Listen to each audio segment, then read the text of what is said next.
tous, je me présente, je suis Marie-Alice d'Archistorm et je suis ravie de vous accueillir aujourd'hui pour notre troisième table ronde en ligne intitulée Zoom sur les façades ventilées avec Vincent Pourcey de Casalgrande Padana. Il s'agit d'une rencontre organisée dans le cadre de la 7e édition des Rendez-vous de la matière plus faire et qui s'inscrit également dans un nouveau cycle de rendez-vous en ligne consacré à l'artisanat d'art et aux matériaux innovants à destination des professionnels de l'architecture et du design. Juste avant de laisser la parole à Vincent Pourcey, j'aimerais insister sur le fait que vous aussi, en tant qu'architecte, professionnel du domaine de façon générale, vous êtes invité à prendre la parole, à engager la conversation, surtout à poser vos questions. On a vraiment conçu cette rencontre dans l'esprit d'une table ronde. Et donc, n'hésitez pas. Ce que je vous propose, c'est d'utiliser l'onglet Discussion qui se trouve normalement en bas de votre écran, soit pour me signifier votre envie de prendre la parole, soit pour me poser directement par écrit votre question. Alors, si ça prend quelques minutes, ne vous inquiétez pas non plus. On prendra bien sûr le temps de répondre à chacun. Tout simplement, la présentation va être organisée en 2 temps. Dans un premier temps, Vincent Pourcey va nous parler, nous présenter l'entreprise Casalgrande Padana avec son partenaire Vetisol. Et dans un second temps, on prendra bien le temps de répondre à toutes vos questions. Ce sera un moment qui sera plus particulièrement dédié aux échanges. Vous avez peut-être d'ailleurs remarqué que pour le moment, vos micros sont coupés. Ce que je vous propose, c'est si jamais on répond à votre question et que vous souhaitez engager la conversation, vous pouvez bien sûr activer votre micro. L'idée pour le moment, c'est de verrouiller l'écran sur l'intervention de Vincent Pourcey, mais n'hésitez pas, nous serons ravis d'échanger. Et une petite dernière chose, cette rencontre est donc enregistrée pour permettre à ceux qui ne sont pas présents aujourd'hui de revisionner plus tard cette table ronde. Je pense que j'ai tout dit et je laisse maintenant la parole à Vincent Pourcey. J'ai déjà partagé mon écran. Voilà, sur la présentation. Donc, merci à toutes et à tous d'être présents pour ce petit webinaire sur la céramique en façade. Donc, pour me présenter, je suis Vincent Pourcey, je suis responsable de la prescription de la marque Casalgrande Padana pour le marché français. Voilà, j'interviens sur le sujet céramique depuis un peu plus de 13 ans. Donc, je connais assez bien les différents marchés en Europe. J'ai évolué sur différentes fonctions, le business développement, les grands comptes et aujourd'hui la promotion. Voilà, donc nous sommes un fabricant italien. La société a été créée en 1960, donc on a passé notre 60e anniversaire. Nous sommes à l'origine avec Marazzi. Je pense que c'est une marque qui parle à tout le monde aussi du processus de fabrication et de développement du grès cérame pleine masse ou pleinement vitrifié selon l'appellation. Donc nous sommes un spécialiste de ce matériau de revêtement de sol et des murs depuis donc plus de 60 ans. Nous produisons environ 30 millions de mètres carrés par an et nous servons tous les pays dans le monde, mais principalement l'Europe. Et le marché français aujourd'hui est notre premier marché, devant notre marché domestique, l'Italie. Voilà. Nous sommes principalement distribués en réseau de distribution professionnelle, les négoces de matériaux et les spécialistes du carrelage. Et nous intervenons sur, nos produits sont posés du résidentiel, logement, jusqu'au trafic intense, passage intensif, gare, aéroport, dans l'hôtellerie, les centres commerciaux, les bureaux, les ERP, écoles, hôpitaux, cuisine technique pour les restaurants. Et le sujet qui nous intéresse aujourd'hui et qui devient de plus en plus prégnant en France, c'est les façades traitées en céramique. Voilà, donc on est localisé en Italie dans la petite ville de Casalgrande, d'où le nom de notre société, Casalgrande Padana, et qui est située entre Reggio Emilia et Modena. Pour les férus de l'automobile, on est mitoyen de l'usine Ferrari à Modène, à Maranello exactement. Voilà, si vous vous situez, c'est sur l'axe Milan-Bologne. On a 6 usines qui sont les unes à côté des autres. On occupe à peu près 1 million de mètres carrés au sol en production. On a fait le choix de ne produire qu'en Italie, donc c'est du 100% made in Italy, et d'exporter à travers le monde pour la maîtrise de nos produits et de nos processus de fabrication. Voilà pour les chiffres clés. On fait à peu près 300 millions d'euros de chiffre d'affaires par an et on a un peu plus d'1 millier de salariés. Donc ça, c'est la vue globale de l'entreprise. On est une entreprise familiale. Le fondateur est toujours en poste et toujours le président de notre société. Il a passé les 80 ans et est présent 7 jours sur 7, 365 jours par an dans l'entreprise. Voilà. Donc, le sujet avec Archistorm qu'on a décidé de mettre en avant, c'est l'utilisation de nos céramiques en façade collée et en façade ventilée. Donc, c'est un thème ou plutôt un produit qui a été utilisé dans les années 60, 70, voire 80, et qui a été mis de côté pendant de très longues années et qui revient sur le devant de la scène, si je puis dire. Depuis quelques années, 3, 4, 5 ans, où on a de plus en plus de demandes des architectes sur l'utilisation de la céramique en façade. Donc, on a développé des produits qui répondent aujourd'hui à des exigences architectoniques et en termes de performance aussi énergétique et puis de design et de développement sur mesure pour les façades. Voilà. Alors, donc aujourd'hui, nous fabriquons principalement à 95% du grès cérame pleine masse ou pleinement vitrifié ou encore porcelaine, c'est l'appellation de notre produit. Des formats qui vont du 12,5 par 12,5 pour les plus petits jusqu'à 1,60 m par 3,20 m pour les plus grands. Sachant qu'aujourd'hui, dans l'industrie de la céramique et chez les généralistes, je dirais comme nous, la tendance est vers la fabrication des très très grands formats. Aujourd'hui, un 60-60 est un petit format chez nous. Et on va même de plus en plus abandonner les très petits formats qui sont les 15-15, les 10-10, les 5-5, les 20-20, les 30-30. D'ici quelques années, c'est des formats qui ne seront plus proposés dans la céramique. Il restera quelques fabricants de niche, je pense, et qui ne produiront que ces petits formats. Mais pour des raisons de compétitivité et d'évolution des processus de fabrication, on est parti dans la direction des très grandes dalles de céramique. Alors, nos produits s'utilisent partout, en intérieur, en extérieur, pour les sols, pour les murs, à l'intérieur des bassins de piscine.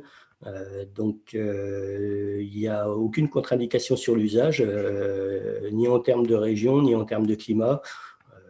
J'ai pour l'habitude de dire qu'on peut poser nos produits en façade en extérieur à Novosibirsk en Russie à moins 40 degrés ou à Dubaï en plein soleil à plus 90 ou 100 degrés. Il n'y a pas du tout d'impact sur l'employabilité de nos céramiques, voilà, qui sont des matériaux qui sont ingélifs, qui ne sont pas poreux, qui sont totalement waterproof, on va dire. Le grès cérame a un coefficient d'absorption de l'eau qui est inférieur à 0,05%, c'est-à-dire que rien ne pénètre dans la matière et c'est lié au processus de fabrication puisqu'on vitrifie la céramique en la cuisant à plus de 1250 degrés.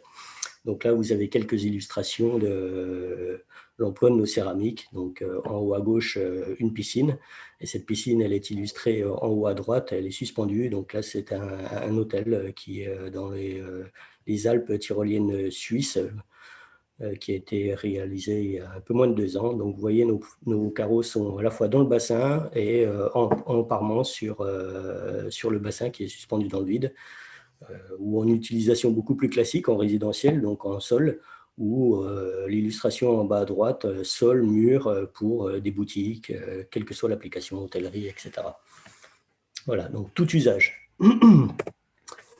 Alors, pour en venir au sujet du jour, donc, qui est donc les façades. Alors aujourd'hui, il y a 2 techniques d'utilisation des céramiques en façade. Donc, il y a la pose collée traditionnelle et il y a la pose ventilée. Donc, comme on est en France et que vous pilotez des projets qui, pour la plupart, sont en France, vous savez comme moi que vous êtes soumis et que les projets sont soumis à des contraintes normatives, notamment la pose collée. Donc, je fais un petit aparté rapide sur l'environnement normatif pour vous le rappeler. Donc, la pose collée est soumise au DTU 52.2, donc qui est la pose murale des céramiques, et qui est assez contraignante puisque en extérieur, la surface d'un carreau ne doit pas dépasser 2000 cm². Donc, c'est des petits carreaux, ce qui veut dire des 41,5 par 41 maxi, et sur une hauteur maximum de 28 mètres. Donc vous me direz, ça va à l'encontre de ce que fabriquent aujourd'hui les généralistes de la céramique, puisqu'on va vers des formats qui sont beaucoup plus importants que cela. Alors, on sait que malheureusement, l'environnement normatif n'évolue pas aussi vite que les produits et les processus de fabrication. Mais on doit respecter ces contraintes-là. La deuxième solution de pose est la pose ventilée. Donc, celle-ci n'est pas normée, donc elle doit faire l'objet d'un avis technique. Et cet avis technique, il est développé par le fabricant de supports et de structures qui vont maintenir et fixer la céramique au mur. Donc en France, nous avons un partenariat avec la société Vétisol, qui est située à Mâcon, qui est un des leaders français de la fixation de pierres, de lucobon, de tout type de matériaux de façade, d'habillage de façade, et qui, pour la céramique, ne travaille exclusivement qu'avec Casalgrande Padana. Donc, il porte 2 avis techniques et aujourd'hui, ces avis techniques sont en cours d'évolution pour une utilisation de surfaces de carreaux qui font maximum 1,60 m par 3,20 m, donc des très grands carreaux. Et cet avis technique n'est pas limité sur la hauteur du bâtiment, ce qui fait qu'on peut vêtir, barder des immeubles de grande hauteur. Voilà pour l'aspect, je dirais, normatif et technique sur le sujet façade. Donc, j'ai commencé par la pose collée. Donc, je vais illustrer la présentation par différents projets qu'on a réalisés avec nos produits, bien évidemment. Donc, ici, nous avons un projet qui est fait avec une céramique en 3D qu'on appelle diamanté, en pointe de diamant, qui est irisée et métallisée et qui a un format 10 par 20 cm, donc qui répond parfaitement au DTU et qui a été développé avec un architecte qui s'appelle Alfonso Femilla. Donc, il a dessiné ce produit et aujourd'hui, c'est un produit qui est, je dirais, un fil rouge dans la réalisation de ces projets et qu'on retrouve sur pas mal de projets déjà réalisés en cours. Il est visible dans la région parisienne, c'est les jardins de Gabriel à Asnières. Et donc là, c'est un matériau qui est très intéressant parce que donc il donne gérer une vie à la façade du bâtiment, puisqu'il y a un jeu de reflets de la lumière qui fait que la façade n'est jamais de la même couleur, en fonction de la nébulosité, de l'heure, de la journée, de la saison, des couleurs environnementales du bâtiment, si c'est boisé, si c'est plus urbain, si vous avez une façade en briques qui va se refléter dessus, etc. Ça anime vraiment à toute heure de la journée et même de la nuit, je dirais, avec les éclairages extérieurs, la façade du bâtiment. Vous voyez en illustration en bas à droite, donc c'est exactement le même carreau qui part d'un dégradé argent-silver jusqu'à la couleur or, alors que cette référence, elle, c'est la couleur silver. Ce type de produit est disponible en 3 couleurs, donc en couleur argent, couleur or et couleur blanc. Voilà pour une première illustration. Donc là, on est sur un mix bardage, bois, enduit et céramique pour la composition. Donc là, c'est collé avec des cols flex et puis jointoyé, pose classique en façade. Ça, c'est une autre illustration. Alors, c'est un sujet qui, en France, est quelque peu problématique parce qu'on ne fait pas de toiture en céramique. Et là, on est en train de développer un projet avec Ports en Parc sur une gare du Grand Paris où on traite la toiture de la gare avec nos céramiques. Donc, elle n'est pas réalisée pour l'instant, mais je voulais quand même vous montrer un sujet sur l'employabilité, hein, pas que sur les façades, mais sur tout l'extérieur du bâtiment. Donc ça, c'est le toit d'une église réalisé en Italie avec nos produits, où les carreaux ont été brisés et avec pour objet une pose en opus incertum sur la toiture. Donc, pour montrer qu'on peut faire quasiment ce qu'on veut en pose collée avec les matériaux. Donc, le sujet toiture n'étant pas normé non plus et n'étant pas une technique courante, on passe aussi par un avis technique qui est différent. Voilà. Toujours en pose collée, donc avec le même architecte que les pointes de diamant, qui est donc Alfonso Femilla. C'est une réalisation qui a été faite à Marseille. C'est la réhabilitation des docks de Marseille en centre commercial. Donc là, c'est des murs intérieurs, hein, c'est cour intérieure, mais donc en façade, utilisation sur mur extérieur. Et donc là aussi, on est sur une céramique brisée, sur différentes nuances de bleu, pour une pose en opus incertum aussi sur les murs. Alors là, il y a deux techniques, hein. Il y a une pose collée directe sur la peau, sur le mur, et une pose collée sur des caissettes qui habillent les gaines de ventilation. Donc, je ne sais pas si vous voyez le curseur de ma souris pour illustrer ces caissettes. Alors, comment... Donc là, je pense que la volonté de l'architecte était d'utiliser l'histoire du bâtiment et de revenir aussi à l'histoire de la céramique avec l'aspect opus incertum et puis mosaïque. Alors ça, c'est les projets que je vous ai montrés précédemment, des projets plutôt avec une forte image architecturale, mais je tiens à souligner quand même qu'on peut aller vers des solutions qui sont plus simples, plus économiques, plus traditionnelles et utiliser la céramique comme on va utiliser de la brique ou du grès tiré là, on est sur des formats qui sont beaucoup plus standards, des formats 10-30, et un habillage classique de locaux tertiaires et simples en post-collé. Donc là, c'est très économique et on est sur des matériaux qui sont extrêmement résistants au choc et à la tenue dans le temps. Voilà pour les exemples de post-collé. Alors, sur la pose ventilée, je vous ai parlé d'avis technique avec notre partenaire Vétisol. Donc, alors pour vous expliquer comment fonctionne la pose ventilée, donc la première étape va être le travail de la céramique. Donc ici, vous avez un carreau en coupe sur la tranche, et on va faire une rainure dans la tranche du carreau, en bas, en haut, sur les quatre champs, suivant le système de fixation. Et cette rainure, elle va permettre donc de tenir le carreau par soit un rail qui est monté sur des montants d'aluminium et qui sont fixés sur l'ossature, hein, qui peut être brique, paroi, béton, etc., sur une isolation sur l'extérieur, ou sur un rail avec un système de clip qui va donner, lui, plus de flexibilité au calpinage du plan de façade, avec différents modules de céramique, de format, de dimension, etc., ou de couleur.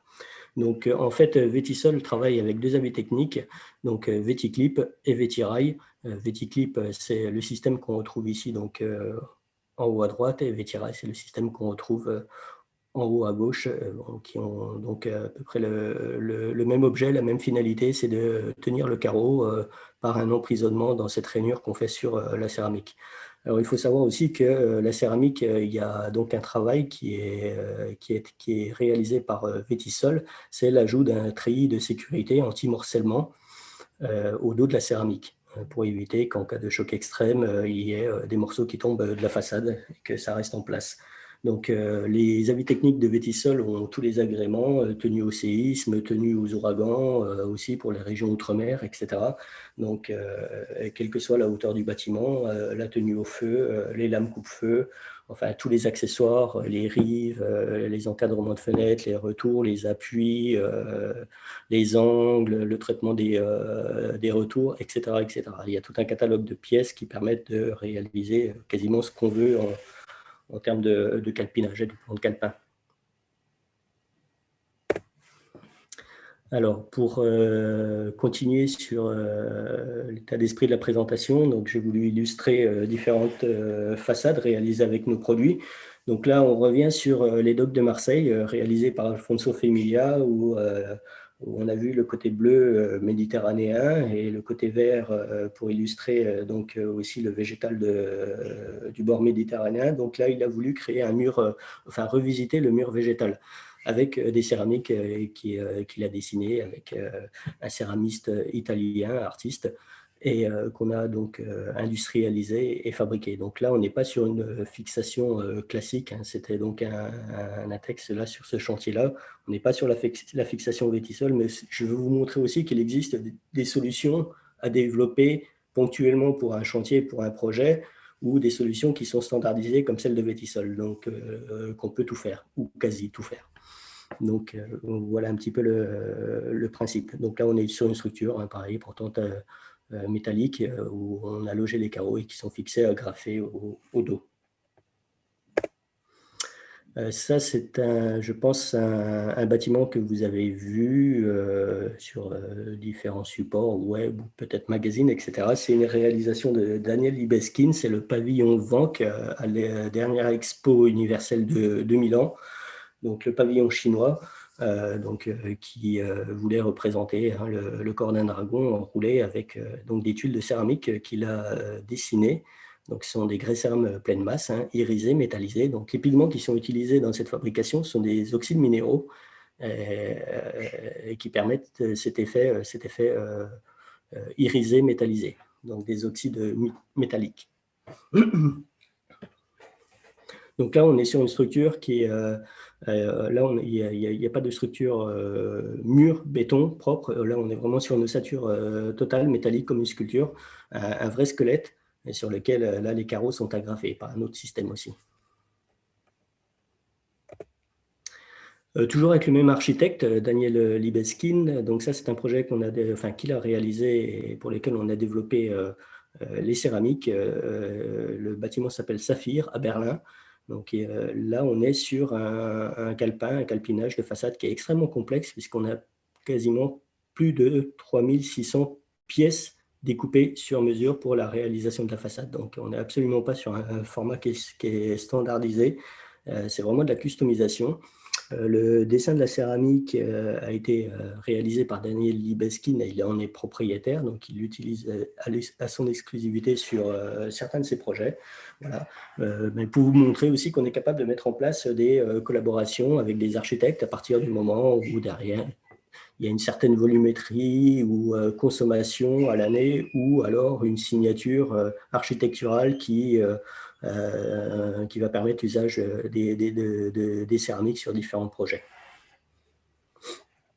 Donc là, on est aussi toujours sur une structure ventilée, donc là, beaucoup plus classique aussi, avec un système de vissage dans le dos des carreaux. Il y a encore différents. Comme là, on est sur un pays, l'Allemagne, avec d'autres contraintes, d'autres normes. On travaille avec un autre fabricant de systèmes de fixation. Alors, on ne fait pas que des bâtiments vitrines, centres commerciaux, bureaux, etc. Je tenais à illustrer aussi qu'on peut faire du résidentiel. Alors là, on est sur un objet architectural. C'est donc une villa dans la région suisse, italienne, la région suisse-italienne, avec un cahier des charges environnemental qui était très strict, puisqu'il était tout seul sur la montagne et le bâtiment devait parfaitement s'intégrer à son environnement. Donc, c'est très monolithique, c'est un choix architectural. Et c'est une résidence donc, en ossature bois, donc construction bois et avec un vêtage en céramique sur l'ensemble des murs, sur la toiture et même les volets, vous pouvez le voir, sont traités avec la céramique. Donc là, on est sur un système type Vétisol. Alors, vous voyez, c'est intéressant au niveau de la toiture. Là, il n'y a pas de jointoiement. Les carreaux sont à 2-3 mm de séparation. Donc l'eau passe à travers les carreaux. Ces faux joints et sont récupérés ou par une ligne d'eau de récupération sur la pente. C'est un toit à 4-5 pentes normalement. 5 pentes et on a une étanchéité sur bac acier sous la céramique. Donc là, on est sur un format vraiment standard catalogue. La référence s'appelle Amazonia. Sa couleur, c'est le Dragon Black et on est sur un format 30-60. Enfin, donc là, quelque chose, je ne dirais pas de plus simple, parce qu'il n'y a pas de projet simple, mais on voit beaucoup plus le format céramique. C'est un bâtiment réalisé à Paris par Villemotte pour une commande de Xavier Niel, et qui s'appelle Atome et qui est 3 bâtiments de logement pour les start-upers de Station F. Il est situé à Ivry, on le voit depuis le périphérique et même l'embranchement A4, l'autoroute A4. Donc ici, on est sur des produits qui sont en catalogue aussi, c'est la gamme béton. Et cette gamme béton, on est sur un format 60 par 120 cm. Donc vous voyez sur l'image à droite en bas le système de fixation de Vétisol, donc avec une isolation par l'extérieur. Vous avez les montants et vous avez les rails qui viennent donc clipper, fixer les céramiques en façade. Alors, sur ce projet, on est sur une céramique qui est un produit catalogue et qui a aussi en option un traitement qui s'appelle BIOS Self-Cleaning, qui permet à la céramique d'être auto-nettoyante et dépolluante. Alors, dit comme ça semble un petit peu bizarre, mais on a un traitement, on a un master agreement au niveau mondial sur nos céramiques avec un chimiste japonais qui s'appelle Toto, qui a développé le brevet Hydrotech qu'on retrouve par exemple dans le vitrage Saint-Gobain. Donc on a la même chose au niveau de notre céramique et cette application elle permet de capter les monoxydes d'azote qui sont émis par les gaz de combustion des véhicules. Et une surface traitée avec cette application, une surface de céramique traitée avec cette application d'environ 1000 m² dépollue les émissions quotidiennes de 70 véhicules. Alors, comment ça marche? Donc, les NOx sont au contact, décomposés. L'application casse la molécule. Donc, l'azote est un corps inerte, est une molécule, est un atome inerte qui, lui, va retomber au sol. Et le carreau, lui, va rejeter de l'oxygène actif. Et cet oxygène actif, lui, va tuer et décomposer les moisissures, les champignons qui sont collés sur les façades. Et quand il pleut, ça rince et le carreau est propre. Donc, une double action avec cette propriété. On a fait des tests de vieillissement prématuré pour voir l'effet de l'application dans la céramique et après plus de 50 ans, le traitement est toujours actif. Donc, c'est un réel investissement. Il y a un payback qui est assez rapide, hein, parce que nettoyer des façades sur ces hauteurs-là, c'est des nacelles, c'est des produits, etc. Donc, il y a un surcoût, évidemment. C'est une option. On peut l'appliquer sur toutes nos céramiques, quel que soit le format, quelle que soit la couleur, quelle que soit la surface. Mais ce surcoût est rapidement amorti. Donc voilà pour les présentations de certains projets de façades ventilées. Alors ça ne s'arrête pas bien sûr à ces quelques projets que je vous ai montrés. On en réalise pas mal d'autres dans tous les pays du monde. Je dirais beaucoup plus à l'étranger qu'en France, mais encore une fois, c'est un sujet, c'est ce qui fait l'objet de cette présentation ce soir, hein, c'est un sujet qui revient de plus en plus dans les demandes qu'on a, l'utilisation de nos produits en façade ventilée. Alors, je dirais aussi que la valeur ajoutée qu'il y a de l'utilisation, entre autres, enfin, y compris pour la céramique et d'autres produits en vêtage et en bardage, comme ça, c'est la performance énergétique, un sujet qui est aujourd'hui incontournable. Vous avez donc un flux d'air, une lame d'air qui est un isolant derrière le matériau et qui va améliorer le rendement énergétique et l'isolation du bâtiment. Donc, c'est un procédé qui est vraiment gagnant comme solution au niveau de l'isolation du bâtiment. Alors, on peut poser directement sur une isolation par extérieur, mais l'isolation peut être intérieure également. Et là, on est directement en support sur la façade béton, par pain, briques, quel que soit le support. Donc aujourd'hui, je dirais qu'il y a une limite au niveau de l'employabilité parce qu'on est vraiment dans des processus assez récents. C'est sur les constructions bois en France de grande hauteur. Voilà, donc il y a quelques projets qui sont en train de pousser. Là, je suis la réalisation d'un projet à Montpellier qui est la rénovation de casernes militaires en transformation en logement, où sur les tours ont été démontés, transformés en terrasses, et on vient ajouter des logements en bois, en ossature bois. Alors on est sur, je dirais, on n'est pas sur une construction de bois typique, hein, c'est en élévation, mais c'est sur un bâtiment existant. Donc là, on emploie les céramiques en pose ventilée, et c'est un sujet qui est vraiment particulier. Voilà. Donc, c'est tout pour la présentation. Alors peut-être qu'on peut couper le partage d'écran pour poursuivre l'échange. Oui, Moi, bien j'ai sûr. quelques questions. Donc merci beaucoup. On a déjà appris beaucoup de choses, je pense. J'ai quelques questions, peut-être une première qui concerne le matériau en lui-même. Est-ce que éventuellement vous pouvez revenir un petit peu sur le processus de fabrication de la céramique? Vous avez parlé des différents traitements que vous pouvez voilà, appliquer à certains modèles. À quel moment ça se fait dans le processus? Oui, bien sûr. Donc, le grès cérame pleine masse, hein, je ne parlerai pas des autres familles de céramique. Le grès cérame pleine masse, c'est le produit noble de la céramique. Son appellation dans la céramique, c'est BLA. Voilà, c'est le matériau qui a le coefficient d'absorption d'eau qui est le plus faible de tous les produits céramiques et ce qui le rend le plus résistant. Alors, comment on le fabrique? On utilise des matières premières qui sont des matières de carrière, d'extraction minière. Donc, on utilise des argiles, pardon, du feldspath, du kaolin et du quartz.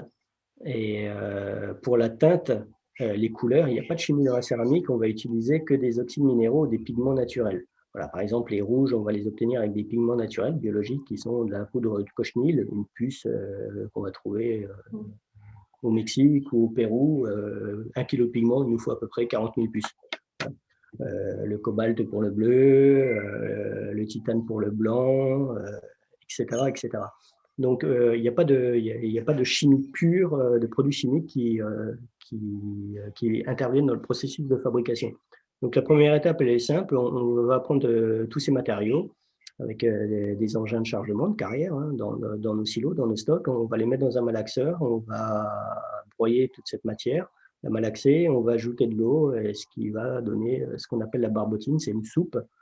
Une soupe à ce moment-là, et cette barbotine, elle est pulvérisée dans un atomiseur. C'est des monstres de technologie à très, très, très forte pression et une température qui est dans les 300-400 degrés. Et par gravité, va retomber des grains de céramique qui sont des grains microscopiques et une poudre. Donc, ça va former une poudre. Et c'est cette poudre, à ce moment-là, elle est encore chargée à 7-8% d'eau. Et ensuite, elle va aller sur des process. Et aujourd'hui, on a 2 types de process pour fabriquer de la céramique. Il y a le process historique qui est le process de pressage. Donc, on utilise des presses de plusieurs milliers de tonnes de fermeture avec des moules, par exemple un 60-60. Voilà, on va avoir 4 formes de 60 par 60. Je dirais que c'est des formes qui sont plus grandes. Elles vont faire 70 par 70 cm ou même voire plus. On va injecter cette poudre de céramique. On va presser très fort. On va encore dégager de l'eau, hein, de la poudre. Et ensuite, ces carreaux vont partir dans un four et vont être donc cuits et vitrifiés à 1250 degrés. Donc, il faut savoir qu'à cette température, on est à la limite du processus technologique, enfin de la réaction physico-chimique. On détruit quasiment tout, tous les pigments, tous les oxydes. Donc, on est sur une asymptote au niveau de la cuisson qui fait qu'on va obtenir la couleur qui est attendue ou pas, ou qui va générer une variation de la tonalité de la couleur, etc. On n'est pas capable de fabriquer la même couleur dans une céramique. Fabriquer la même couleur à chaque lot de fabrication, c'est du domaine du hasard. Voilà pourquoi on parle toujours de tonalité ou de nuance et qu'il y a une variation entre chaque lot de fabrication. Ensuite, à la cuisson, donc à la vitrification, on va évaporer le reste d'eau qu'il y avait dans la céramique pour arriver à un niveau qui est inférieur à 0,05%. Donc, on a un retrait de la matière qui fait qu'on va passer pour un format 60-60 cm du moule de 70 par 70 à une contraction de la matière et à un carreau qui fera 60 par 60 cm. Donc le processus de cuisson, il dure en fonction des formats, entre 2 et 4 heures. Voilà, ça c'était le process de fabrication. Bon, j'ai oublié d'ajouter que chaque pièce est testée unitairement en termes de dimension avec des capteurs optiques, en termes avec des systèmes de vision pour la qualité du décor, de la surface, et aussi en termes de résistance mécanique, donc dans la longueur et dans la largeur pour que le carreau corresponde au standard qualité qu'on en attend. Et chaque pièce, en fonction de son niveau qualité, est triée, emballée et identifiée. Tout ça est fait automatiquement. C'est un process dans lequel il y a très peu d'opérations humaines. Tout est automatisé depuis, je dirais, quasiment 30 ans. Visiter une usine de céramique est assez intéressant. On y voit, intéressant pour le process, mais on n'y voit quasiment personne. On n'a que du personnel de réglage et de maintenance qui s'occupe des processus, mais il y a très peu d'intervention humaine. Voilà, donc ça c'est le process historique. Et depuis quelques années, on a fait évoluer les process vers ce qu'on appelle le laminage. Donc pour pouvoir obtenir des très grands formats. Il n'est pas possible de d'avoir des carreaux au-delà de 1 mètre par 1 mètre avec des presses à fermeture verticale. Parce que la force de fermeture en tonnage est tellement importante qu'on est sur des monstres de technologie du point de vue dimension. Et il n'y a pas de bâtiment qui serait capable de loger des presses de cette dimension. Et du point de vue investissement, c'est insupportable et ça rendrait le coût du produit prohibitif. Donc, des process ont été développés pour aller vers les grands formats, et c'est la technologie de laminage qui ressemble un petit peu à celle du sol souple, c'est-à-dire qu'on a une calandre, un cylindre, on a un tapis qui va emmener la poudre de céramique, et cette calandre va écraser la poudre de la céramique, la mettre à la dimension en épaisseur, et ensuite derrière on a des types de ciseaux, des scies qui vont mettre à la dimension finale les carreaux et qui nous permettent aujourd'hui d'avoir des formats qui font 1,60 m par 3,20 m. On pourrait faire des carreaux qui font 10 mètres de longueur. Mais après, il faut pouvoir les transporter et il faut pouvoir les poser aussi. Donc, l'industrie a jugé que 3,20 m, c'était déjà pas mal. Et ça, ce sont des formats qui vont être destinés plutôt à l'habillage des façades ou alors à l'habillage de mobilier qu'on va retrouver sur des tables, sur des plans de travail de cuisine, la marbrerie, quoi. Donc aujourd'hui, de toute façon, l'environnement normatif ne permet pas en France de poser ces très très grands formats au sol et sur les murs intérieurs, mais c'est en train d'évoluer. Il y aura des choses qui vont débarquer par le CSTB en 2021 sur ces sujets-là et qui vont permettre aux architectes d'aller beaucoup plus loin sur l'utilisation de ces très grands formats. On l'espère. Voilà, donc, alors aujourd'hui, il y a aussi une chose qui a fortement évolué dans la céramique, c'est que donc, avant, on était sur des produits qui étaient vraiment, comme on disait, teintés dans la masse. Alors, ce n'est pas une teinte, c'est ces oxydes minéraux qui, à la cuisson, donnent la couleur, étaient dans la masse du matériau comme sur la surface. Aujourd'hui, les demandes du marché, avec par exemple des carreaux imitation bois ou des marbres, type marbre, etc., font qu'on a dû évoluer du point de vue technologique aussi sur les process de fabrication. Et on utilise un procédé qui est l'impression. Alors l'impression, c'est une impression numérique avec non pas des encres chimiques, encore une fois, mais les mêmes oxydes minéraux qu'on a dans le carreau comme on le faisait avant. Et ce qui nous permet d'avoir des décors de tout type et de parfaitement imiter la pierre marbrière ou tout type d'effet. Alors, cette impression sur les carreaux laminés, elle se fait sur une pâte qui est encore à chaud, donc qui sort du laminage. La pâte, à cette étape-là, elle est à, je dirais, 200-300 degrés. Donc, le décor vient se figer dans la masse du carreau en surface. Et derrière, on pulvérise des émaux de très haute résistance qui vont protéger le décor. Et à la cuisson, la vitrification fait qu'on a des décors qui sont quasi inaltérables. Alors, pour les projets type ERP, etc., où vous avez besoin de classement U4, ces décors, à partir du moment où on a un tesson, c'est-à-dire la masse du carreau, l'épaisseur du carreau qui est dans la couleur dominante du décor, de l'impression, on obtient des classements U4 sans difficulté. Donc, ce qui fait que, je dirais, les carreaux s'useront. Classement U4, on est sur des tests d'abrasion de 25 000 cycles. Ce qui est, il faut, voilà. Donc, en fait, je pense que l'exploitant du bâtiment se lassera du carreau avant qu'il soit usé et le changera pour une question de mode ou certainement de rénovation, de réhabilitation ou je ne sais quoi. Mais ce n'est pas le passage intensif qui fera que le carreau présentera de l'usure. Voilà, aujourd'hui, ces carreaux, on les pose donc dans des halls de gare, dans des halls d'aéroport, il n'y a aucun problème sur leur emploi. D'accord. Et il me semble aussi avoir lu que votre entreprise, dans ce processus de fabrication, était tout de même engagée pour l'environnement depuis longtemps aussi, dans votre démarche générale. Oui, tout à fait. Voilà. Donc, on n'a pas attendu effectivement le réveil écologique et la prise de conscience, qui aujourd'hui est une donnée d'entrée dans le développement des projets. On est le premier industriel italien à avoir obtenu la certification ISO 14001 de système de management environnemental, et ce, il y a plus d'une vingtaine d'années. Comme on est le premier industriel, alors quand je parle de premier industriel, c'est toute industrie confondue, en Italie à avoir obtenu l'accréditation EMAS et la certification LEED, qui sont 3 certifications qualité donc, et de notre engagement qualité au niveau du recyclage de nos matériaux, d'éviter le gaspillage des ressources, notamment de l'eau en travaillant en circuit fermé, de la chaleur produite par nos process qui est transformée en électricité pour chauffer nos bureaux, pour chauffer, pour éclairer le voisinage, les logements de la cité de Casalgrande Padana, etc. Donc, c'est des sujets sur lesquels on est très fortement impliqué et depuis très longtemps. Ensuite, pour le développement des projets, évidemment, on a les bilans carbone, on a toute la documentation nécessaire, comme les fiches de données environnementales et de sécurité, qui présentent les bilans carbone de notre industrie, de l'extraction jusqu'à l'installation sur les projets, et qui est disponible pour les architectes, les maîtres d'ouvrage et les maîtres d'œuvre. D'accord. Justement, alors il me semble que vous l'aviez rapidement abordé, ce processus, ce système de façade ventilée peut être utilisé autant sur de la réhabilitation que sur du neuf, c'est ce que vous Ah oui, tout à semblez fait. dire.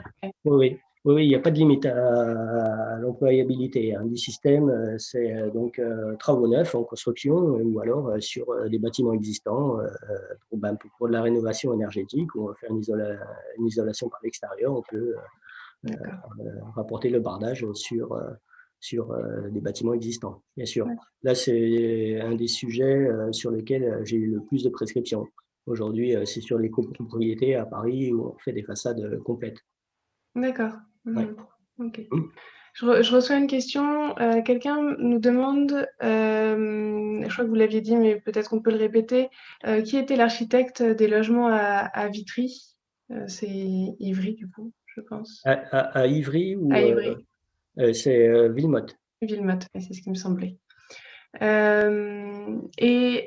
Peut-être qu'on peut aussi évoquer la question du coup, est-ce que finalement par rapport à un autre processus, un autre revêtement, comment vous vous positionnez par rapport au coût d'une façade ventilée par rapport à une façade simple, collée par exemple, à ce niveau-là? Alors, le plus économique restera la façade collée. Déjà, pour le prix intrinsèque du carreau, parce qu'on est sur des petits formats. Enfin, là, en l'occurrence, les carreaux irisés que je vous ai montrés, ce n'est pas le cas. C'est des carreaux qui sont assez chers parce que en 3D, comme ça, comme ils sont irisés,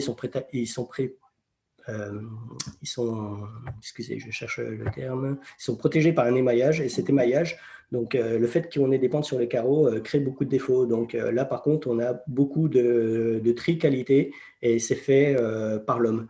Donc il faut trier chaque pièce, ce qui fait qu'on a un carreau qui est assez cher du coup. Mais sur un produit standard, comme le dernier projet que j'ai montré, 10-30, etc., on est sur des produits qui sont moins de 15 € hors taxe du mètre carré en projet, et la pose après varie en fonction de la région, l'accès chantier, etc., du volume à traiter. Donc on est sur des solutions qui sont assez économiques. Plus économiques certainement que la pose ventilée. La pose ventilée, on a une structure à poser en métal, en aluminium, matériau qui coûte quand même déjà assez cher en lui-même. Et on peut être sur des budgets en fonction de la surface du carreau, du calepin, du nombre de modules qu'il y aura à poser. Voilà, par exemple, le projet Atome à Ivry, où on est sur un module de 60 par 120, est beaucoup plus simple à poser que celui de Saphir à Berlin par Libeskin, où on a 3600 pièces différentes, un vrai puzzle. Voilà, donc là, il y a une complexité qui fait que l'aspect économique est directement impacté, bien évidemment. Donc, je dirais qu'il y a une amplitude de prix qui est assez importante, mais au minimum, on sera autour des 150 € du mètre carré, hors taxe posée, matériaux, système de fixation, pose incluse, etc., jusqu'à 300, 400 € du mètre carré. Mais en moyenne, on est plus compétitif que de la Lucobon ou des solutions béton coloré ou certaines pierres. Voilà, il y aura toujours moins cher que nous, d'autres produits, mais on est sur une solution qui est plutôt économique, quoi, et qui permet quand même beaucoup de variations, de dessins, de customisation, et puis voilà, et de belles réalisations. Tout à fait, c'est ce qu'on a vu tout à fait dans votre présentation avec des exemples assez remarquables, autant sur le plan technique esthétique, il n'y a aucun doute. Alors, on a un bureau d'études hein, qui vient en support aux architectes pour la définition des projets, le calpinage, le sur-mesure. Voilà. On travaille actuellement sur des projets très, très, très complexes avec Ports en Parc, sur des réalisations, très belles réalisations en Chine. Et là, on est sur des très grandes dalles découpées en forme triangulaire avec beaucoup de couleurs, beaucoup de formes différentes, en retrait, etc. C'est des calpas qui sont vraiment très complexes, quoi. Là, c'est sur des quantités qui sont très conséquentes, plusieurs dizaines de milliers de mètres carrés. Donc là, il faut des ressources et on vient en appui technique avec notre expertise et on travaille donc ou avec les bureaux d'études ou avec les architectes, les entreprises générales. On est là, présent à toutes les étapes du projet, bien évidemment. Eh bien, c'est l'essentiel et on comprend toutes les possibilités qui sont permises grâce à votre entreprise. Peut-être qu'on peut, je regarde s'il y a d'autres questions, mais peut-être qu'on peut conclure notre rencontre sur ces mots. Plutôt inspirant, j'espère, en termes de futurs projets. Je vous remercie à tous d'avoir Merci. participé, de vos questions. J'espère que cette rencontre vous a plu et nous sommes bien sûr à votre disposition pour vous accompagner dans de futurs partenariats. N'hésitez pas à nous contacter. Et je profite également de ce dernier instant pour vous rappeler que les prochaines rencontres ont lieu donc mardi prochain. Ce sera les décors muraux avec Anne Lopez à 9h45 et le mardi suivant avec l'atelier Edouard, on parlera de décors en porcelaine. Voilà, dernier message, je vous le transmets. Une petite dernière question, on va vous prolonger de quelques minutes. Quelqu'un demande quel est le surcoût pour le traitement anti-pollution. C'est moins d'une dizaine d'euros par mètre carré. D'accord, donc c'est... Disons que pour un projet basique, simple, sur une volumétrie standard, c'est voilà, en gros une dizaine d'euros au mètre carré. Après, évidemment, il y a l'effet volume qui peut avoir une incidence plus favorable. Si on est sur une façade qui fait plusieurs dizaines de milliers de mètres carrés, etc., il y aura une incidence aussi sur le coût global. Donc, voilà. Du coup, c'est des questions qui montrent aussi qu'il y a des réflexions sur de futurs projets, on l'espère. C'est pas, excusez-moi Marie-Alice, mais Allez-y. pour les personnes qui étaient présentes, si elles souhaitent me joindre, vous diffusez mon adresse email après ou comment ça se passe? Oui, tout à fait. Je vais envoyer un mail. Je partagerai votre contact. Tout à fait. Oui, oui, c'est Ok, prévu. Voilà, d'accord, pas parfait. de problème. Voilà. Je vous Merci à remercie vous. beaucoup à tous. Je vous souhaite une belle soirée et à très bientôt. Merci, bonne Au soirée. revoir. Au Merci, revoir. au revoir.